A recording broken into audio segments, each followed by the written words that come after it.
Mission complete, those were the words of President Trump following the joint US, French and British airstrike on Syria last weekend.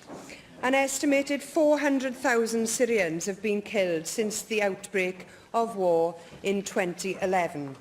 More than 5.6 million Syrians have fled the country, according to the UN, and 6.1 million people are displaced internally. The Assad regime remains safely in power, and senior generals, including the director of the Joint Staff at the Pentagon, has said that Assad retains the capacity to use chemical weapons after the attack. That does not sound like mission complete by any measure. I would like to address three central issues to this Assembly Wales and our role in supporting and managing the awful consequences of the Syrian conflict. I would first like to seek to gain clarity from the First Minister for his stance on the weekend's airstrikes. Secondly, I would like to discuss the material and financial cost of the attack, before moving on to discuss how we can redouble our efforts to offer a safe haven to those dealing with the fallout from the Syrian civil war. Before I move on to my speech proper, I'd like to reiterate my disappointment that members of the Labour front bench felt that this was not a significant enough issue to warrant debate. Failing to support Plaid Cymru's calls for a debate on this issue is not only disappointing but bizarre, considering their colleagues' calls for greater parliamentary scrutiny on this issue in Westminster. Yesterday, in First Minister's questions, I asked the First Minister a straight question. Does he stand by his statement of support for the military intervention in Syria? His answer was typically evasive. Without a single vote being cast in any of the UK's parliaments, on Saturday morning, the First Minister gave his support to the Prime Minister and her decision to join the American-led bombing. I wanted to give the First Minister another chance today to answer that question. Without any parliamentary approval, does the First Minister stand by his statement of support for the Prime Minister and her airstrike, as she claimed it was in the British national interest? And knowing now that the airstrike has not mitigated the Syrian regime's capacity to use chemical weapons or change the course of the conflict, does he still support the action? But he's not here for this debate.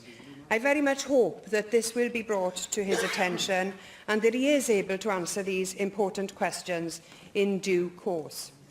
Tokenistic strikes do little to help desperate Syrian people who do not need more bombs to be dropped, but a solution to what is a political crisis and a human tragedy.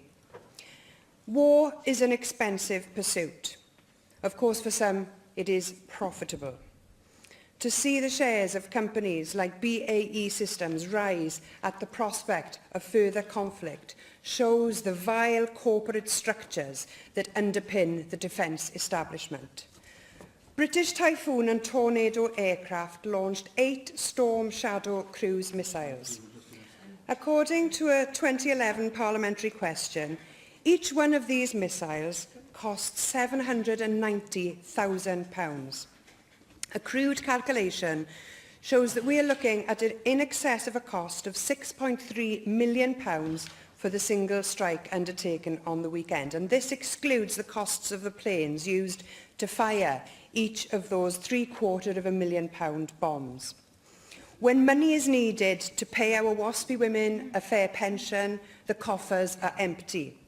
When penny-pinching and cruel welfare reforms lead to people committing suicide out of desperation, we are told there's no money left.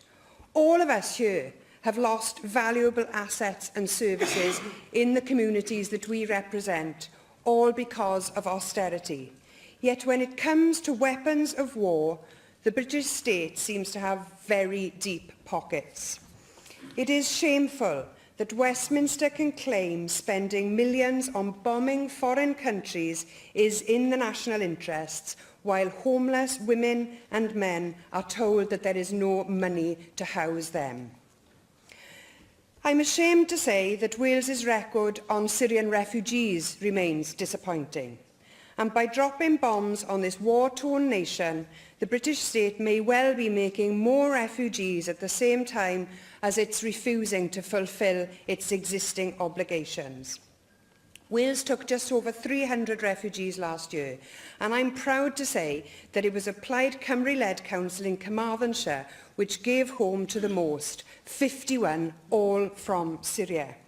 Yet some councils, the Labour administrations in Merthyr Tydfil and Neath Port Talbot, had not taken a single refugee by the end of last year. For shame. I implore the First Minister to speak to his party colleagues and get them moving on this issue.